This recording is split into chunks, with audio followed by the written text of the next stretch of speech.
यानंतर आणखी एक महत्त्वाची अपडेट समोर येते। कराडमधून येळगाव उंडाळे गटात भाजपला मोठा धक्का बसलेला आहे। येळगाव उंडाळे गटात अजितदादांच्या राष्ट्रवादीचा करिश्मा पाहायला मिळतोय।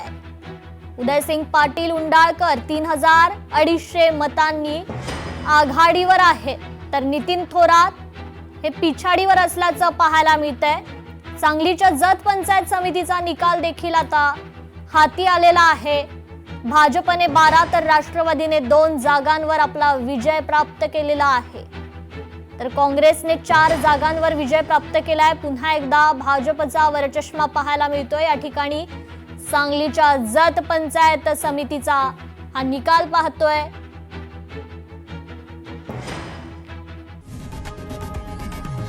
लोकशाही मराठी ऐका, पहा, जागरूक रहा।